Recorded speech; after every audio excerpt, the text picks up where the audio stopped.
Good morning, everyone. Thank you for coming on this very rainy Saturday morning.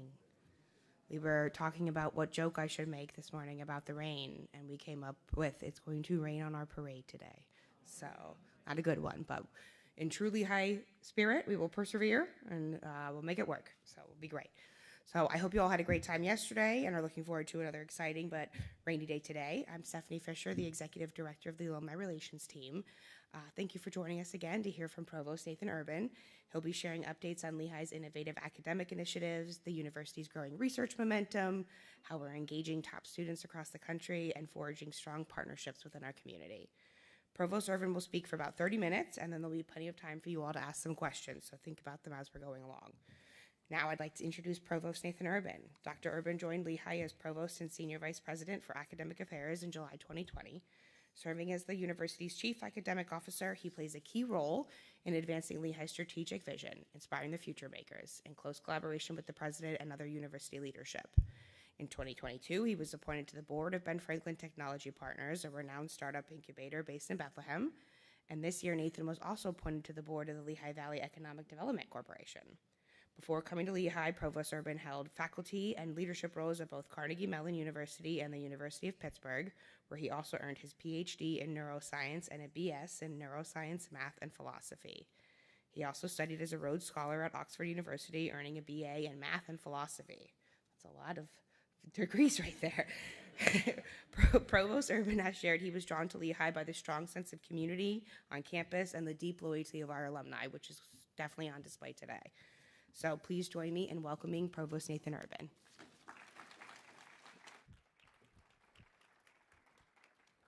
All right. Thanks so much, Stephanie, and thanks everybody for being here today. I'm really excited to talk to you about the state of the university, where we are, where we're going. First, I'd like to extend some thanks. There's a lot of work that goes into an event like this event or the weekend's events, and the reunion committee, the committees that were involved in that process have done an outstanding job, along with the University Alumni Association Board, the Young Alumni Councils, and all of the volunteers who were instrumental in making today happen. So just a quick round of applause for all of those people. Events like Reunion Weekend really are an indicator of the strength of the Lehigh community and the way in which the Lehigh community continues to show up and be a part of the Lehigh University, a part of each other's lives. So important to universities today and so important to the strength of Lehigh. I wanted to kind of provide initially some updates about some new staff positions, some new leadership positions here at the university. Universities are always kind of in transition and in change. And I just wanted to mention an update. Well, not in a few weeks now, within less than a week, we will have a new general counsel. Matt Lehigh is coming from Oberlin College, and prior to that, from the University of Notre Dame, replacing our general counsel, Frank Roth, after 25 years of dedicated service to Lehigh. We're really excited to talk about sort of long-standing people. Joe Sterrett, our former Dean of Athletics, has recently been succeeded by Jeremy Gibson, who comes to us from Merrimack College. Some of you, I think, have met Jeremy already, and there's going to be more opportunities to meet him this weekend. Jeremy has brought a tremendous amount of energy and excitement around Lehigh athletics, and he's stepping in a great moment. We've had a really successful year in terms of Lehigh athletics. I'm sure all of you know that our football team had an outstanding year, winning the Patriot League, winning the first game, their first tournament game, really overperforming expectations with our new coach, Kevin Cahill, relatively new coach, Kevin Cahill. We also had an outstanding season for our women's basketball team, winning the Patriot League, making it to the NCAA tournament. Not quite beating Duke this year, but maybe next time. Yeah, so I count us as 1-1 against Duke. I mean, that's all right. We also have a new Vice President for Student Affairs, Catherine Lavender, who rose from the position of Dean of Students here at Lehigh, where she had been for about 12 years. And our new Vice President for Finance and Administration, Chris Cook, who had served for about 2 years before that as the Vice President of Strategic Initiatives and Planning. Chris and I have worked very deeply together on the strategic plan and our new Lehigh strategy. Really excited to have her in this new role. We also have, and he's here today, Manoj Malhotra, who's the new Kevin L. and Lisa A. Clayton Dean of the College of Business. The College of Business is a really important part of Lehigh, and a lot of momentum happening within the College of Business, and really outstanding results and outcomes for our students that I'll mention in a few minutes. So I'm standing here because normally Joe Helbley, our Lehigh's president, would be here. I'm standing here today because Joe is actually receiving one of the really signature awards that Dartmouth College gives. And as a former dean, former provost at Dartmouth, he was honored to receive this award, and so I think almost at this very moment he is receiving this award. He will be back this afternoon around 3 o'clock to join the rest of the festivities. And just a comment, the role of provost as chief academic officer is a critical role at the university, and it really is an honor for me to play this role. Really, for me, the interesting thing about the provost role is it gives me an opportunity to look at and to be a part of so many different things that are happening across campus. The entire academic enterprise of Lehigh, I can look across the university and try to bring things together to make things work and make things, to create the kind of synergies and excitements across the university. One of the great moments of this particular reunion, this is the 50th anniversary of the first graduating class that included women that were initially admitted into Lehigh. So 54 years ago, Lehigh University made a really important decision, which was to bring women into the university and to decide to do that in a way that would essentially double the size of the university. This a critical moment, and we're really seeing the results of that as we look back across the last 50 years. These pioneering women paved the way for generations of Lehigh women who followed to have some of the remarkable accomplishments and break some of the barriers that have really helped them shape the university. Today, women at Lehigh and across higher education graduate faster in fewer years and have higher success rates than men, contributing importantly to the stats of our university. They have become an important and powerful part of our Lehigh alumni network. This engagement is really what we are celebrating through the Soaring Together scholarship program, and this anniversary is a really important and distinctive event in the history of the university. So let's have a round of applause for Lehigh women.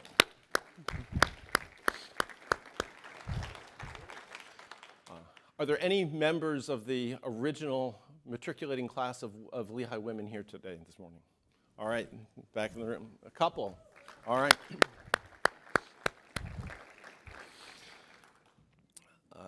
So the purpose of the speech today is really to give you an update as to the state of the university, share insights as to what's on the horizon, talk about some of the milestones that we've achieved, talk about some of the challenges that are facing higher education. A lot of this success has been built on the strategy that we put together over the last few years, the so-called Inspiring the Future Makers strategy. This was launched 3 years ago. It is really beginning to hit its stride. We're really beginning to see some of the outcomes and some of the impact of this strategy that we put together. That was a lot of work and a lot of work across the Lehigh community to identify the areas that we were going to focus on. And focus is an important key to this strategy. We see this momentum in many ways. We see this momentum in the number of people who want to be a part of Lehigh, a number of students who want to be a part of the Lehigh community. We see it in the success of our graduates. We see it in the research activity that is happening across campus. And we see it on our campus. We see it in the new buildings, the new activities, the new infrastructure that we're able to create. So first I want to talk about people, because Lehigh, so much of Lehigh is about people, and inspiring the future makers, we are trying to inspire the people who will be so instrumental in shaping the future. So I'm going to share just two quick stories of Lehigh grads from the class of 2025. The first is the student Renzo Medina, class of 25. He's an industrial and systems engineering major and a business minor. Enzo was very excited about the potential for AI when he arrived on campus a few years ago. I actually began interacting with Lorenzo as part of a creative inquiry team that was working on use of Amazon Alexa devices on campus. He began exploring these uses as in his sophomore year, developing chatbots that would answer questions about Lehigh. Driven by these interests and his interest in building community, he co-founded a project called Hawk Housing, which is an OpenAI-powered app designed to help Lehigh students simplify the process of finding off-campus housing and roommates. This Hawk Housing project won the People's Choice Award at Lehigh's Baker Institute for Entrepreneurship, Creativity, and Innovation and the Eureka Pitch in March, and he officially launched the app in April. And he just graduated a few weeks ago. Catherine Newman, a civil and environmental engineering and environmental sciences major in the IDEAS program.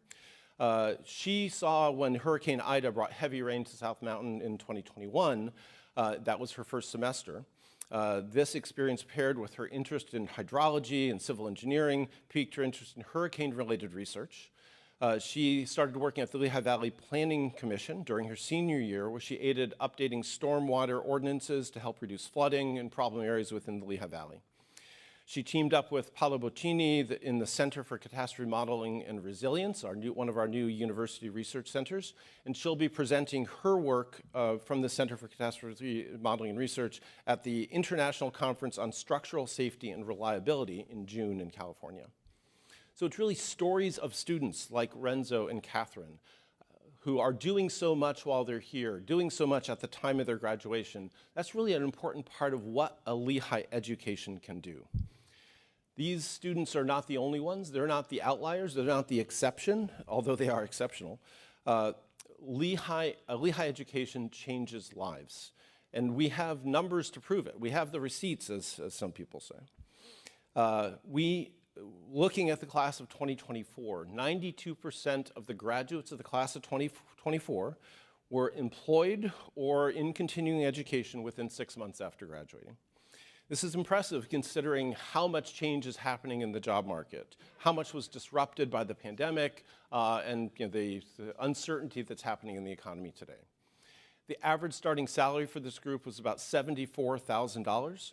And when they were asked about the value of their Lehigh education, 97% of those who responded reported that their experiences at Lehigh helped them to develop the skills that will be successful in their careers. In an age when people are talking about and questioning the value of higher education, Lehigh students get jobs, and they recognize that those jobs were dependent on the skills and knowledge that they gained while at Lehigh. And these kinds of outcomes are important to us, and we are well on our way towards our goal, which we articulated as part of our strategic plan, of becoming a national leader in student outcomes. People are taking notice of this. Last year, the students who will join us in the fall are part of the second largest group of applicants to Lehigh in Lehigh's history, 19,341 applicants. Those applications came from 50 states, 139 countries. The admission rate for that class was 28%, which is not the 4 to 5% of some of the most selective schools, but I think that makes us both selective and accessible. It's not a roll of the dice to see whether you get into Lehigh, which is the way it feels at some of those schools, but yet we are able to identify and select some of the most competitive and accomplished students to be a part of Lehigh. In order to get those students to Lehigh, an important part of that discussion is around financial aid. We want to be able to make a Lehigh education accessible to students, make it achievable. So 58% of undergraduates in the incoming class will have received some form of financial aid. The average financial aid award is about 50%, and our total commitment, budgetary commitment to undergraduate financial aid is about $155 million a year. That is what it takes to make a Lehigh education broadly accessible. Lehigh in the incoming class is about 20% first-generation students, so students whose parents didn't go to college. And about 18% of our students across the student body are Pell eligible, so that's the federal designation for lower income students.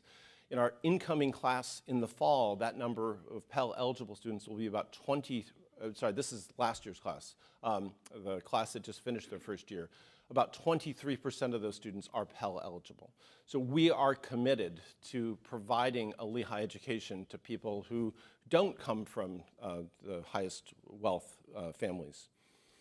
As part of this, and to really articulate this and to communicate this more effectively, a couple of years ago we put in place something we called the Lehigh Commitment.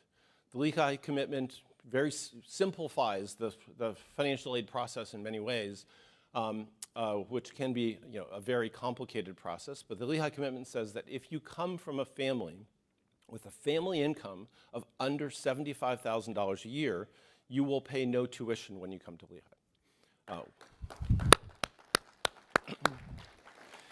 That is something that I think is a very important statement to be able to make. So we don't ask people, we're not saying, well, we will tell you whether we're going to provide financial aid to you only after you spend hours and hours filling out the FAFSA and gathering all this information. $75,000 a year family income, and there's a limit on assets as well. But and you will not pay tuition if you come to Lehigh. So in April of 2025, 219 undergraduate students in the class of 2028 are benefiting from the Lehigh Commitment, and 729 undergraduate students overall are part of that, which is roughly 12% of the Lehigh population. That's a really important statement to make in an era when people are questioning both the value of higher education and whether or not they will have access to an education like a Lehigh education. So one of the ways in which colleges and universities compete, and one thing that we certainly pay attention to, is rankings. The rankings that we have received over the last few years, I think, really demonstrate a public recognition of Lehigh's standing within and across higher education. Over the last few years, U.S. News, in U.S. News ranking, which is the kind of the biggest one, we've gone from 47 to 46, so maintaining our position within the top 50 colleges and universities across the country. U.S. News ranks us 26th for best value, 18th for best return on investment. Return on investment is something I think I think is very important. I think we need to pay a lot of attention to, because a Lehigh education is expensive. We shouldn't say it's not. But the question that I think we need to ask is it worth it?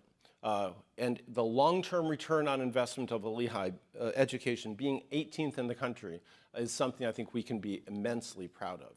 That says that just in terms of the earned salary that people make over the 20, 30, 40 years post-education, they're making that tuition investment really pay off. Outcomes like return on investment, outcomes like graduation rate are something that get factored into one of the rankings that we're most proud of, which is our ranking in the Wall Street Journal. And the Wall Street Journal ranked us this past year 15th in the country across all colleges and universities. Last year they ranked about 500 colleges and universities. That puts us above many Ivy League schools, and it's yet another way in which Lehigh has beaten Duke now 2 of the last 2 years. If you look at other rankings of outcomes, ask the question, is this education worth it? Payscale.com does a number of these kinds of rankings. They've ranked the university 12th nationally for mid-career salary. I think it's interesting that our mid-career salary puts us even higher than some of our early career markers, which says that a Lehigh education doesn't just get you that first job, but it allows you to be in a position to excel in that job once you get it. Payscale also ranks selectively colleges of business or business programs, and Payscale.com has ranked our business programs as #1 in the country. I think that's worth it. Princeton Review also does a number of rankings based on things like, based on essentially student surveys. And the Princeton Review ranked Lehigh #2 in the in students' responses to the question of how hard did they work outside the classroom. So that is certainly a testament to, and I think I hear that sentiment when I talk to alums across eras, but perhaps perhaps most notably when I talk to alums from kind of 1985 and earlier. The importance of Lehigh has a place where people come to, and they expect to work hard. Things aren't given to you, but you will be given an opportunity to work for things. And I think that is still an important part of Lehigh's culture, and it certainly is an important part of Lehigh's history. If I talk about, so that was about people and about the outcomes of our students. I want to talk a bit about programs now.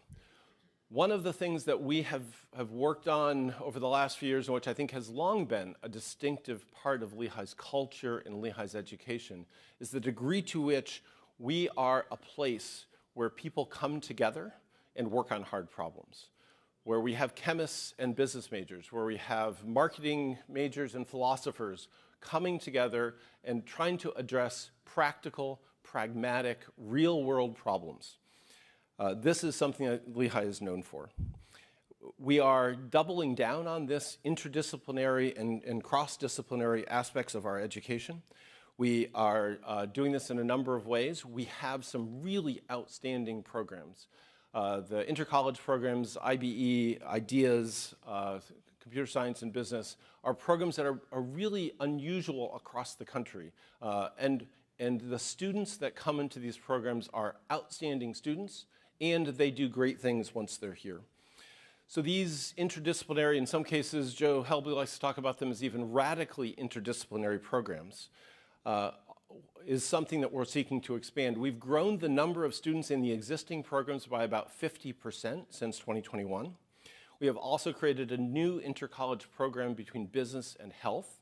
That's a really important area for us with our new College of Health, our existing strength in business, and the importance of understanding and making change in the business of healthcare in this country is something that we want our students, Lehigh students, to be able to do and to contribute to.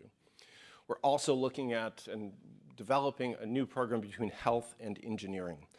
These are really important areas of growth for us in looking at the undergraduate and graduate programs that exist at the intersections between disciplines. Another thing that we're doing that is going to happen for the first time this fall, we're going to admit students to Lehigh without having them pick a college when they arrive.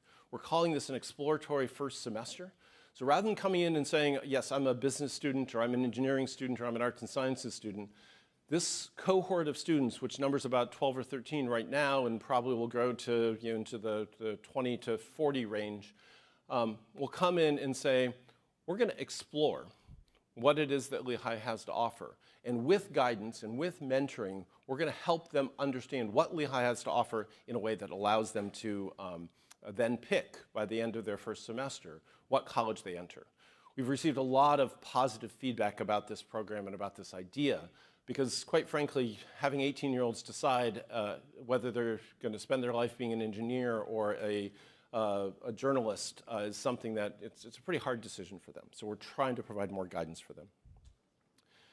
In addition to these majors and programs, we're also looking broadly at how it is that we can innovate in our educational offerings.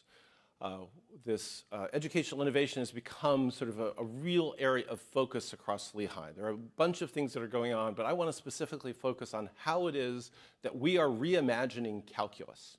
How many of you took calculus at Lehigh? How many of you loved calculus at Lehigh? Okay, that's the answer I usually get. Calculus is an important course. It's kind of a gatekeeper course. We've looked at this, and quite frankly, students were not as successful in calculus as we thought they should be.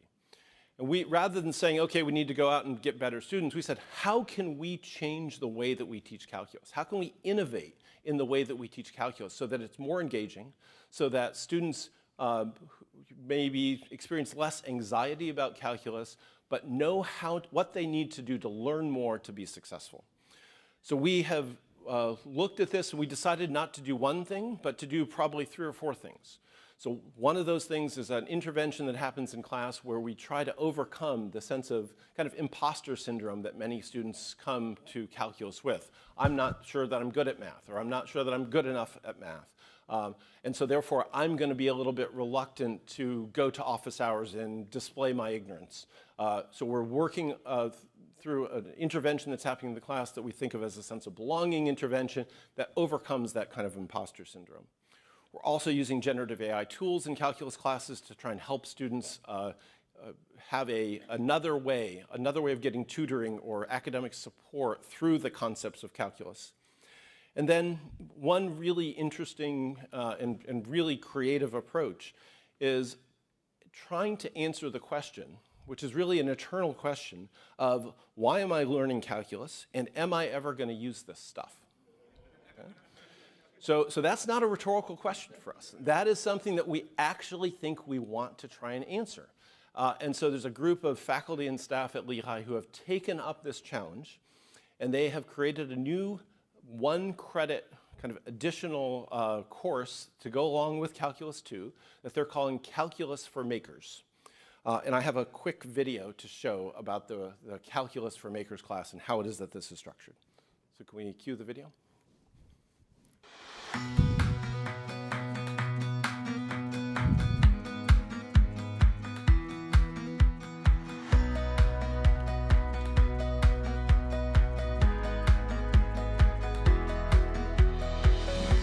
The goal of the Future Makers Lab is to transform students from passive learners to active makers. Because in this lab, students can experience firsthand how calculus can be applied to approach real-life questions. And through this hands-on project, students were able to experience, actually calculus is so interesting and so useful. So these projects keep students really engaged and foster their innate curiosity and creativity.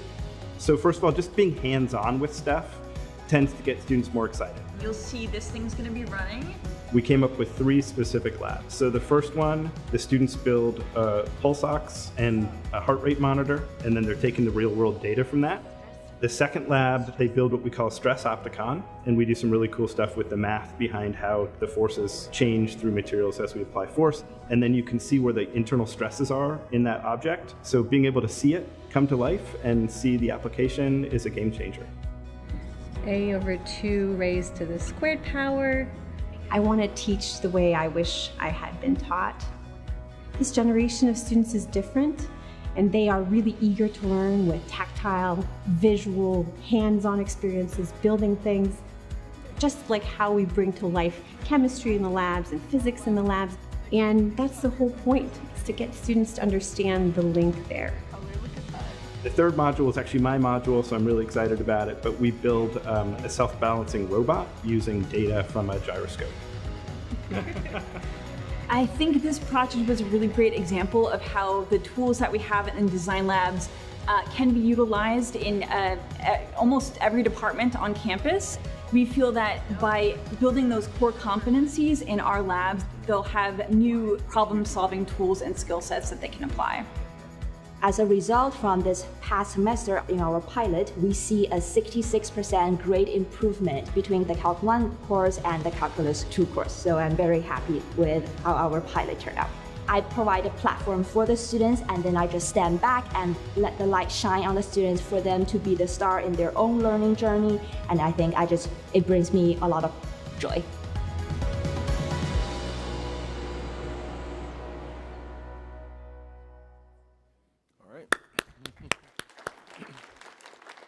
So I think that is the first public showing of that video. I got the final version yesterday, so you're the first. It's a really exciting opportunity to get students, to teach students calculus in a different way. With these interventions across calculus, I think we have the potential to have the most innovative approach to calculus teaching in any university in the country. Let me say that again. Calculus, a fundamental subject across so many universities that has this history of, I would say, being taught maybe not optimally, I won't say poorly, but not optimally, To be able to do these kinds of approaches and to innovate what's happening in calculus, I think is a really important move for Lehigh to be able to make to enhance the education of our students. So this is the kind of thing we want to do across the curriculum to revisit the way, our approach to teaching in ways that allow us to really be a leading university in these areas. I want to talk a little bit about research. Research is a core part of what happens at Lehigh. It provides so many opportunities for students. It allows us to attract the best faculty. That's why, as part of the strategy, we put in place a goal to double the research activity across Lehigh over the next 10 years, now over the next 8 years. We're on a good track. We've seen a 47% increase in research activity, research expenditures since 2021. Part of the way in which we've done this is to create 3 new university research centers where we have identified areas where we have strength, and we believe that these are areas that are going to be more important in 10 years, more important in the future than they are today. The first of these areas that was created, the first of these university research centers that was created a little over a year ago is the Center for Catastrophe Modeling and Resilience.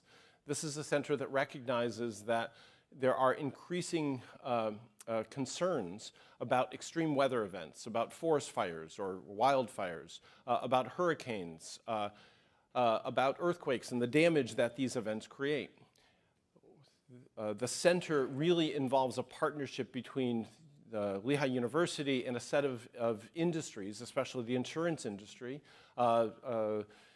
engineering firms that build infrastructure projects, et cetera, to really understand how it is that these events are impacting our built environment, what is the financial impact and what is the human impact of these events, and how is it that we can build systems that make our world more resilient against these events going forward, as well as do a better job of predicting these events. The second of the new university research centers is called CDAT, the Center for the Community-Driven Assistive Technology. This recognizes that about 25% of the people in our country self-identify as people with some form of disability or other.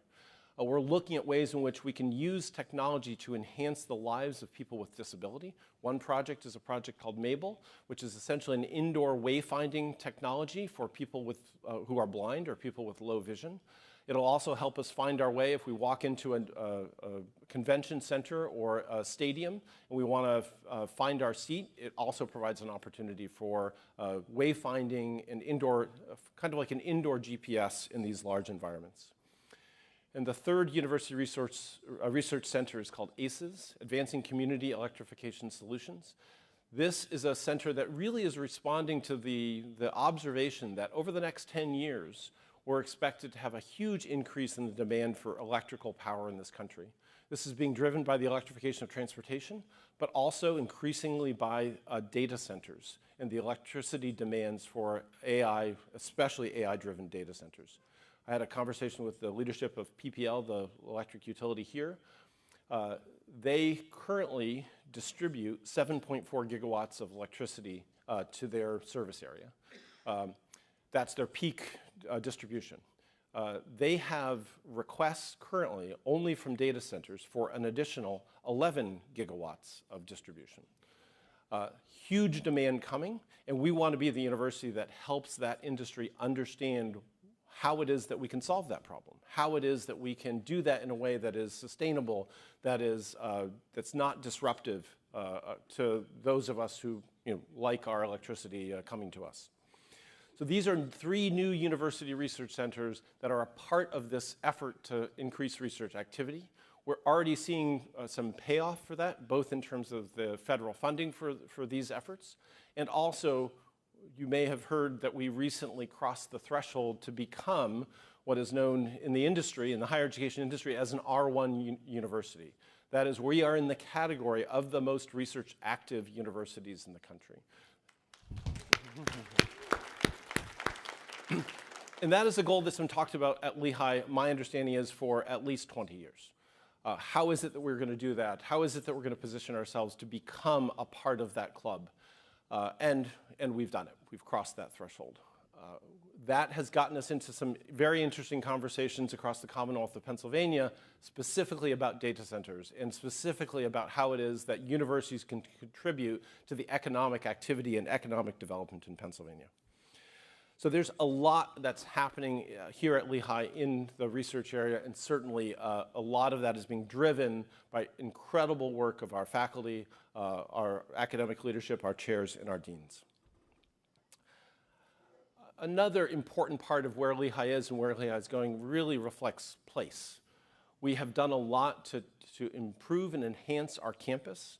Over the last 5 years, we have completed the Health Science and Technology building, which really, for the first time in 20 years, the first new research-focused building on campus, which is providing outstanding space for the kind of collaborative, interdisciplinary research that we see as such an important part of the future of Lehigh. We've also created the new Business Innovation Building, which is really the most advanced classroom building. It has some of the most advanced classrooms on our campus and is a focus for student activity, and especially with the business college, but also more broadly across campus. These buildings are really reshaping and redefining the student experience at Lehigh. And then, of course, the signature building, really, the renovation and restoration of the Clayton University Center, which was completed ahead of schedule and on budget, or maybe even slightly under budget. How many of you had had a chance to walk through the Clayton University Center?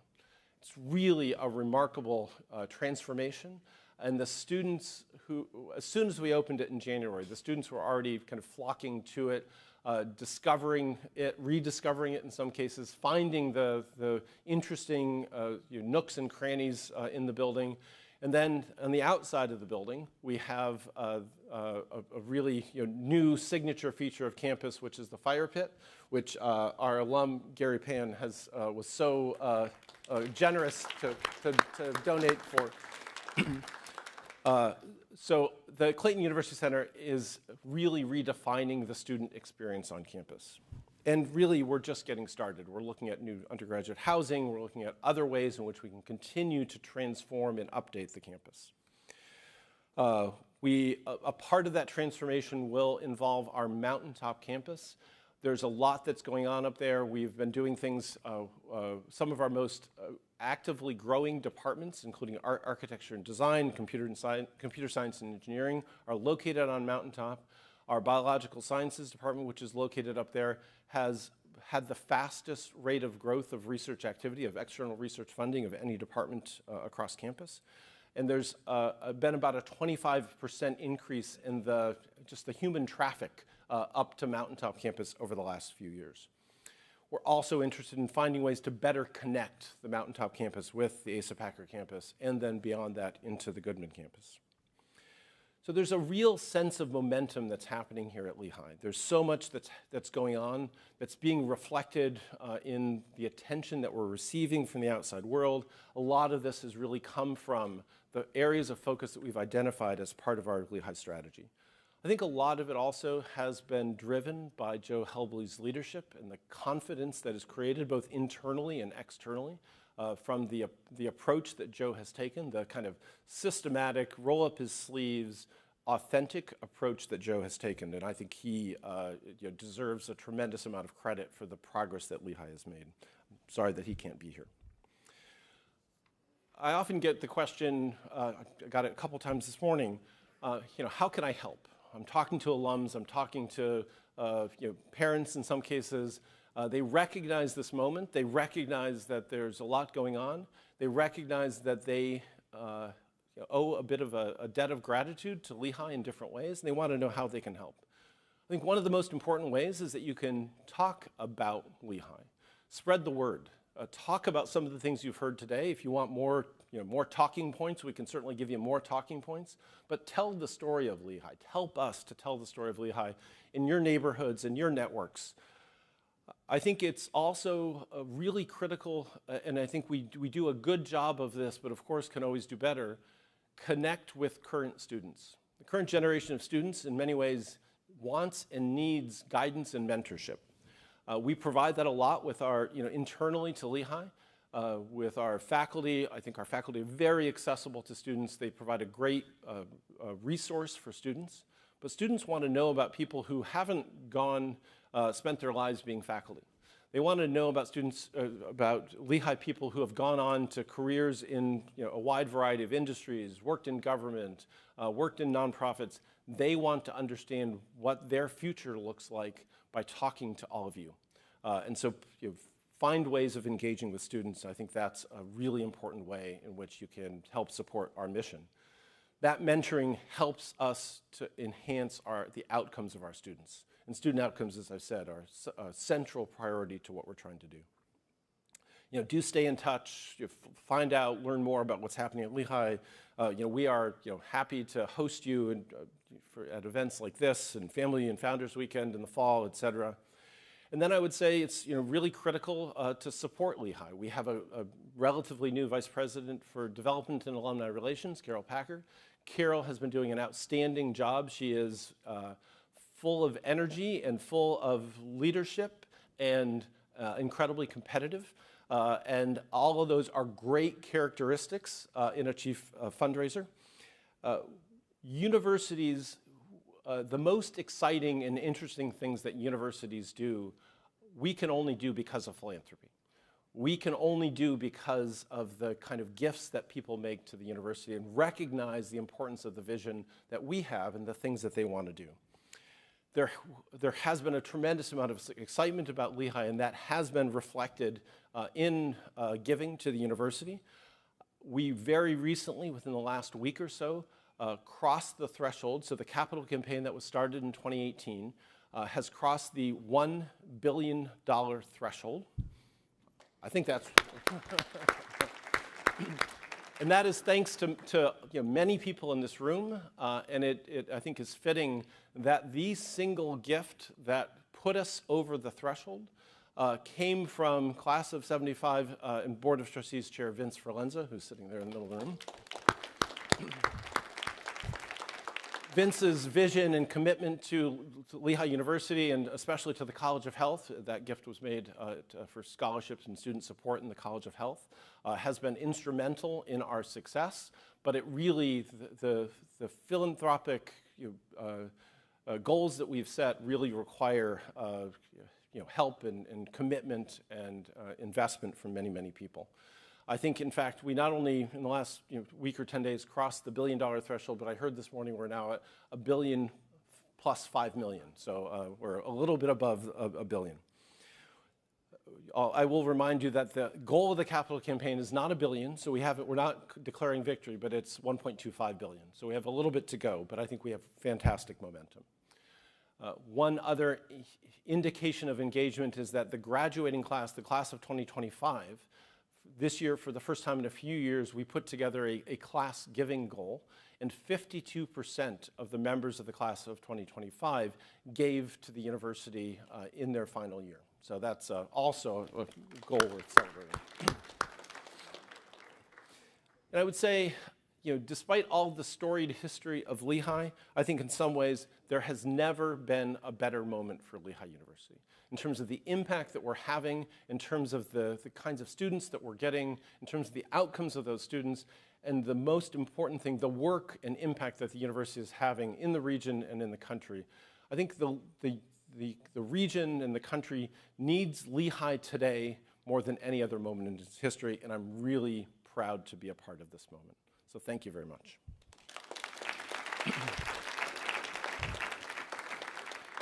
I'm happy to take questions. Gary. This is streaming, so I probably should wait for a microphone. Yeah. Thank you for the update. It was fantastic, and I'm so proud of Lehigh. Got a couple questions. Yep. First, federal funding. Sure. The impact that for universities, obviously, we're concerned about that. Curious about your perspective. And then international students as well. Yeah. What's going on with that? Yeah, great questions. And I will say, not surprised to get those questions. The things that we're thinking a lot about. So federal funding, I mean, you've seen, if you pay any attention to the news, you've seen what's happened at Harvard, at Penn, at Columbia. There are sort of two components to that. One is we have had a small number of grants that have been terminated. Those grants have been terminated. The information that we've been given is that they are no longer meeting the priorities of that particular institute. Some of those grants that have been terminated, there are grants that were funded to work on disinformation in social media that have been terminated. Some grants that have been terminated have been related to work on flooding and the impact of flooding. So I think that was a concern about climate change. And there are some grants that have been terminated. There's some grants within our biological sciences department where it's work on computer simulations of protein interactions with drugs. And those grants were terminated because they were part of a program that was involved with expanding the scientific workforce. Those grants in total add up to about $2 million that we've lost. So it's a relatively modest number, nothing like the kind of Harvard or Penn situation. That's still coming. We're still getting those termination notices occasionally. Some of them we kind of we can see why, given the changes in priorities of the administration. Others, it's really mysterious. The other thing that's happening is that the federal research funding right now is very slow. Just the processes are slow. So as grants are running out and we're applying for new grants, the new grants are coming in at a slower rate than was expected. The thing that we're most worried about going forward is the budget. The budget process that's happening right now, the administration's budget that's been proposed would have about a 50% decrease in funding across the major research agencies. That would hurt us. We get about $45 to $50 million a year in federal research dollars. If that were to go to 20 to 25, that's a big loss for us. That wouldn't happen instantaneously because the grants that have already been awarded are often multi-year grants, and so that would kind of tail down. We're planning for that. We're trying to figure out what we would need to do to be responsive to that. We're looking at both corporate-sponsored research and also philanthropic opportunities to try and invest in research so that we can sustain some of these most important and critical areas. In terms of the international students, we went through this process some months ago where some students had their visas terminated. All of those were restored. The thing that we're worried about now is in our, not so much in our undergraduate class. Our undergraduate class is only about 5% international students. Our graduate students, it's more like 35%. In the graduate students, we this year are up about 60% year over year in terms of graduate student deposits, students who are scheduled to come. But a lot of those are international students, and we are waiting and seeing whether visa interviews and visa appointments and visa approvals will come through in time for those students to show up in the fall. So it's a bit of a wait and see moment, but that is, that would be many of those graduate students, the master's students in particular, are tuition paying students, and so that would have a significant financial impact if those students cannot come. Yeah. We'll see who gets the microphone first. Hi. I'm sorry. I had just a very general question. Yeah. How's the university thinking about AI? Huge question. I will say that we're thinking a lot about AI. So in January of 2023, just after ChatGPT kind of emerged as a huge thing, the first message that I sent to campus at the beginning of that semester was about generative AI. I said that I think this is going to be a really important area. It's going to have an impact on education. It's going to have an impact on our students getting jobs, and we need to get out in front of it. And I put out a call for what are the most interesting and impactful ways in which we can use generative AI in our classrooms. And I said faculty have to be very clear are they allowing students to use it in their class, or are they not allowing? Are they allowing on this assignment and not that assignment? Because I think clarity is really important. We got some great ideas. We have courses in which students used to be taught to write Python code, and they're no longer being taught to write Python code because the generative AI can do it, and that wasn't the point of the class. And so I think we want to find ways in which we can use it like that. We also had a theater class where it used to be that students were taught how to write a screenplay, and they were told in the course of this class, you have to write a screenplay, but you cannot write a single word. You have to prompt ChatGPT to write every word of the screenplay. That taught them both about the power of generative AI and also about the limitations. They found it very frustrating. because the tool was unable to do what they wanted it to do.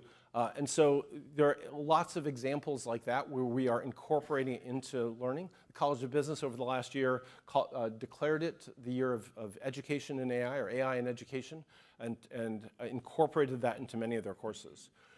We had a working group work over the course of the spring semester looking at both in terms of education and research and operationally, how should we be thinking about AI? What's the next step in this process?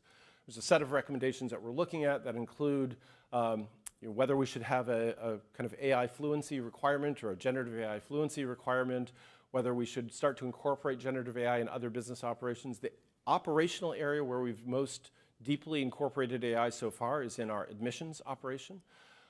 50,000 students, or 50,000 potential students, 50,000 names of students that we knew about who are potential applicants, received communication primarily via a kind of Lehigh-specific generative AI called Lucy this past admission season.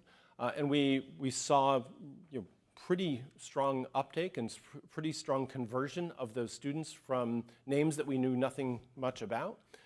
They interacted with the generative AI. We developed profiles of them. We communicated with them on the basis of those profiles. And that has been integrated into our admissions process.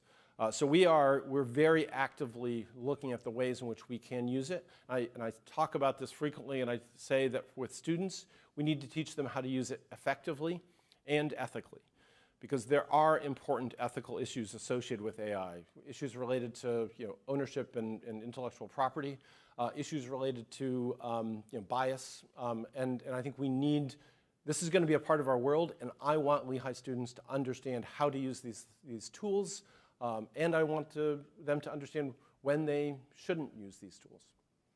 Great question.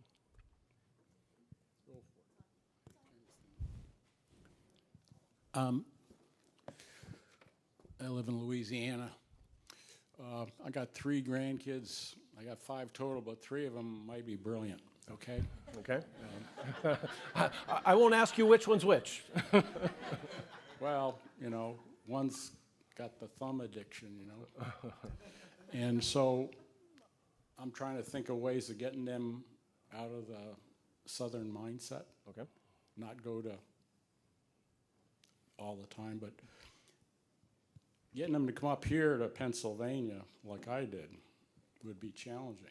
And I was thinking, what do you think you would offer somebody that's living down there to come up school up here? Yeah, I mean, I will say, I don't think there are many schools in Louisiana or in the southern part of the United States that are like Lehigh. I think we offer a very distinctive educational experience and educational product, if you will. Let's talk about return on investment. I mean, we're talking about 18th in the country by U.S. News and World Report in terms of return on investment. College education is expensive. You want to make sure that it's worth it. That's maybe more an argument for their parents than for those kids. But also, Lehigh is a place where students thrive. Lehigh is a place where students become a part of a community while they're here, and a community that stays with them for years after they leave. That's something, I mean, I've said that if I could promise 2 things to every student who comes to Lehigh, I would promise them a job and friends. Okay? And I think we do a good job of providing them with both. What's that? Oh, I mean, absolutely. Bethlehem is one of the safest small... So you're talking about sort of mental health and mental wellness in students. Yeah. You're talking about sort of politics. Yeah. So I would say Lehigh is a place where students come here. We want students to bring their whole self to be a part of the campus, to contribute to the campus. I think that there's a wide range of people and a wide range of viewpoints that are part of our campus. We embrace that.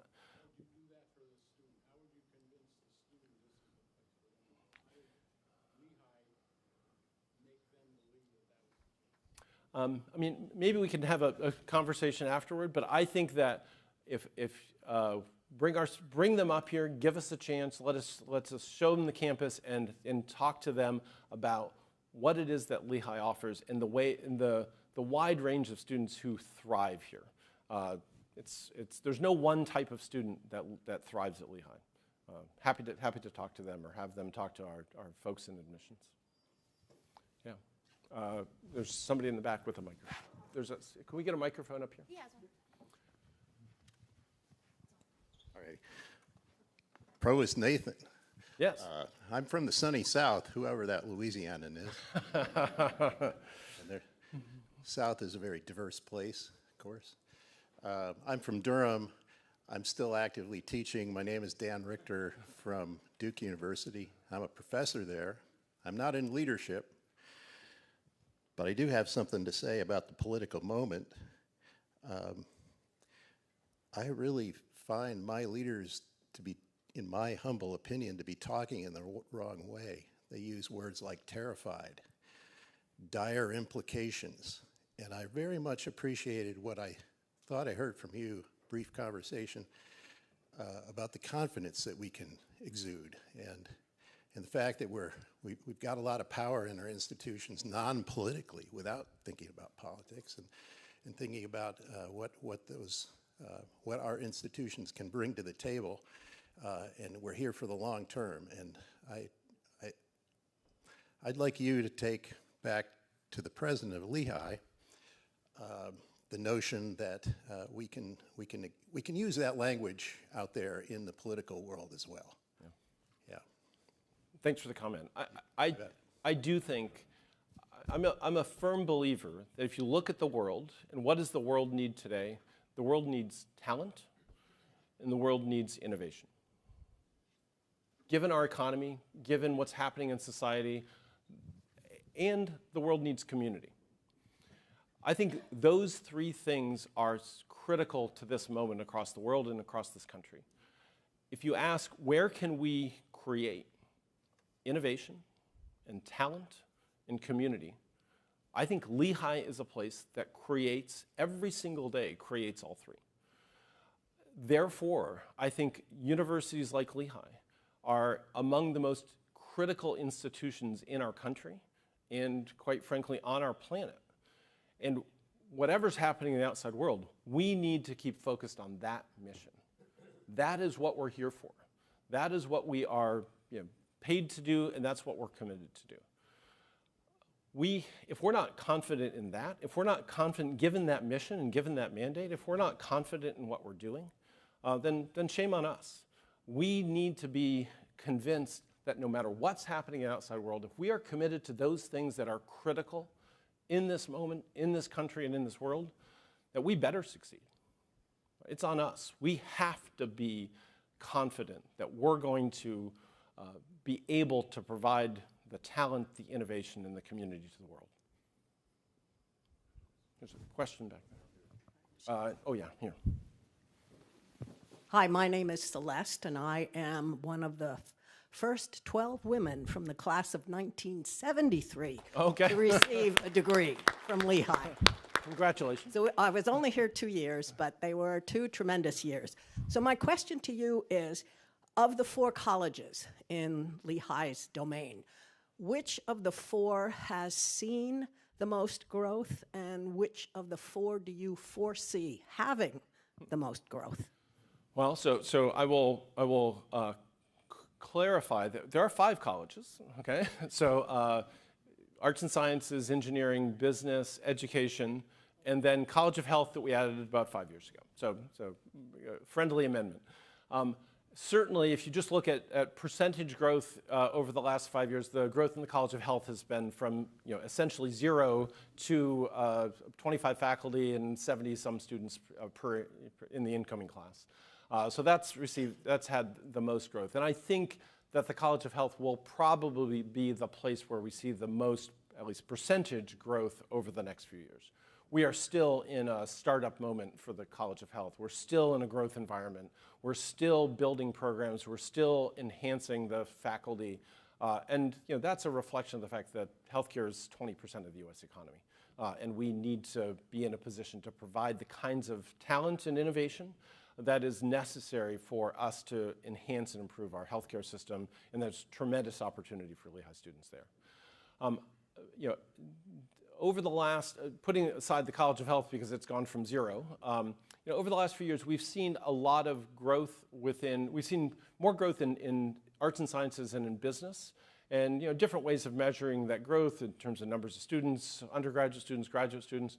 But we have seen, in the case of business, a lot of interest in finance. I mean, clearly there's a lot that's going on. Finance is our largest major, and we've you know, seen a lot of growth and interest in the College of Business at the undergraduate level. In arts and sciences, we've had some significant growth in biological sciences that I mentioned, art, architecture, and design, and it's mostly the design part of that department where we've seen significant growth. We've seen essentially a doubling of the number of students who are interested in design. I think that's because there's a lot of interest across the country in issues related to design, whether it's product design, whether it's design thinking, whether it's design has brought a skill set to students that they can apply very broadly. And I think so that's, one of the reasons for the growth in that particular major. Within engineering, we've seen a lot of growth in computer science and engineering. That has been a growth area. We'll see. I mean, right now, that's been a bit of a explosive growth. We'll see whether that growth sustains. I think generative AI is having an impact in that field. We don't know what it will be in the long term. In the short term, I think it's tamped down growth because, quite frankly, I think that there are ways in which people are finding ways to be efficient by using AI and not hiring as many people in that industry now. I think that's often happens in industries when there's a new technology that's brought in. And then usually we figure out how to use it in different ways, and it actually creates jobs, and that's what I think will likely happen. So that's a quick summary. I hope that was kind of off the top of my head, the areas where I see some of the greatest opportunity. Yeah. Yes. One more question, apparently. You want me? Oh no. I'm not seeing where the microphone is. Over here. Okay. I'll say something. There you are. There you are. Okay. Sort of invisible. So thank you for updating us on this. This was very helpful. So I'm an educator for high school students, and it has been a great experience to be here and hear you speak and other professors speak and know that I'm on the right track of how I'm leading students with applied learning. So what you were saying about calculus was very much on point, and I'm glad to hear that you're doing that with calculus, because from working in this building as a part-time student having to work, I actually took applied learning into the classroom, and when I do my interviews, I always say what I learned from engineering was applied learning. And so my principals always complain that my classrooms are like workshops. Kids are up around touching things, and they're never in their seats. And I said that's because they're learning, and they're learning how to apply those concepts. So that was one comment I wanted to make. So I have to thank Lehigh for that experience. Two, you were talking about getting the name out there. E-gaming. Have you considered putting your name in advertising on billboards in e-gaming? So I'll address those in order. So thank you for taking that approach to your classrooms. I think that is the way in which students want to learn, the way in which students learn best, and quite frankly, the way in which they retain it for the longest time. I mean, there's lots of data that shows that, and I think it's the more that we can do that at the university, but also in high schools and middle schools, is really important to us in terms of the long-term impact of education on students. E-gaming is, we've had some discussions about things like, esports leagues, and should we be a part of some of the esports leagues that other colleges and universities are doing. We've not made a move in that direction yet. In terms of just e-gaming and kind of advertising and sort of marketing through e-gaming, it quite frankly has not come up and until now. But it's something that I think we should look at. We are at the end stages of developing kind of a new branding strategy.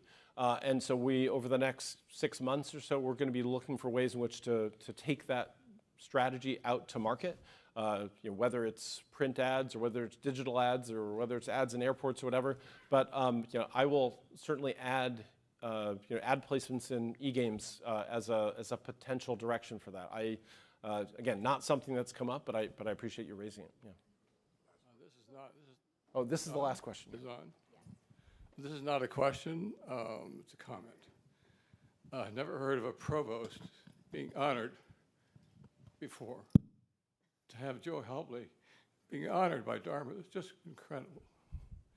I had a brother there at Dartmouth, and he took his class for the 50th reunion at Dartmouth and been very active because he lived near the campus. And there was a coterie of men who wanted Joe to be the next president of Dartmouth. So that's Lehigh 1, Dartmouth nothing.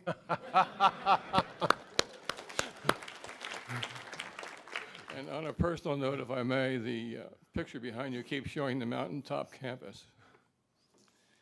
In 1956, I met a girl from Bethlehem. In 1957, I stayed here for the summer to see if she was going to be the one. Turned out she was the one.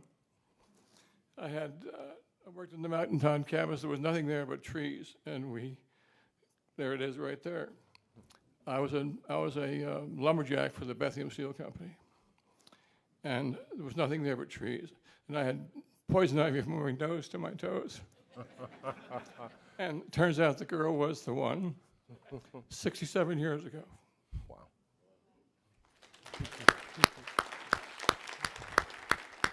Well, I will say I love the Mountaintop Campus and what it represents and the potential that it has. And so I would say thank you for cutting down some trees on the Mountaintop Campus so that the Bethlehem Steel could build what was then a $50 million campus, which we now own today. So thank you very much.